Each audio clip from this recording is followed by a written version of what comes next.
All right, guys, it's time for a quick update. Update is being filmed on my new phone. I had to let the Samsung Galaxy S7 go because the cell phone signal, the cell phone radio on it died, and I was just out of warranty, and I decided I was fed up with the battery life, so I'd give something else a shot. So this is the iPhone 8.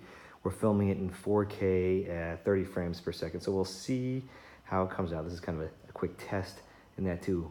But by the way, that was actually my second Samsung S7 in the course of that cell phone lifetime of 2 years or so, because the first one I went to go plug in the charger and smoke started coming out, so they replaced that one. But now I'm on to something else, and we'll see how this goes. So far the battery life has actually been pretty good, at least compared to the Samsung. But let me give you a quick update. So both of these cabinets have been resprayed. I did this one, and then I resprayed my friends, and then I got fed up with the way this one looked because there was a couple weird sanding issues, and I think I said it was good enough. Well, it wasn't good enough in my eyes, and I actually resprayed it. I sanded it down with 320 with a dual action sander, and then 400 grit by hand wet sanded, and it came out much nicer. So that was like a new mild silver metallic I think I showed you guys. But anyway, here is the automotive red. This red is not the match I found online because it actually ended up looking very orange. And that was not something I wanted to do. This red I picked out of the color book that I felt was as close as I could get. So I'm happy with how it looks on here. It looks really close to that Rust-Oleum candy apple red or whatever. But there's that. So this is what the stencil looks like when it's applied. Now, a couple things to kind of know real quick, and I'll go into more detail later, is that the stencil is wider than the cabinet, which is good.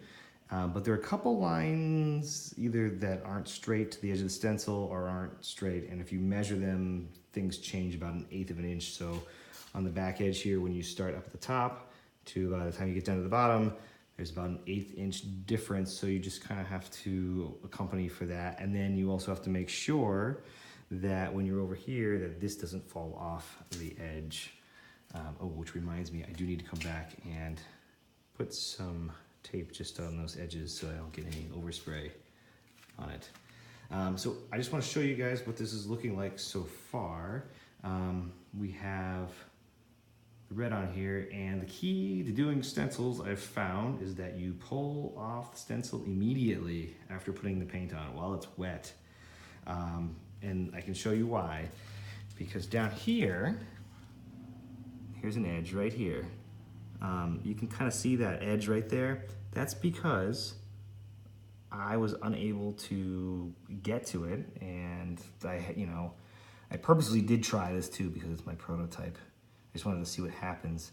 But that's what happens when you let the paint sit. You get a little edge like that. Now that could be sanded down and whatnot. So the other edges, and I'll show you those, are when I pulled off the stencil immediately. Let's see if we can get this iPhone 8 here to focus. You guys actually see the metallic flake, I hope. But I got very little edge there, and even if I go over to the circle here, it looks pretty good. A lot cleaner edge when you do that. So anyway, there's that. There's both sides. Let's see if we back up how long this thing takes to focus. Hello, iPhone 8, let's go. There we go, not too bad. So both sides of red are done. I'm gonna let this sit for a few days before I go ahead and do the blue. But there's the other side in the dark and the other stencil. So I'm gonna go ahead and let this sit for a few days. I'm gonna try to get to the other one, getting the red done. And when you do this, just a little tip, you guys might not be able to see it here, but this has all been sanded. Let's see, can we see any marks? Let's focus. Yeah, a little bit.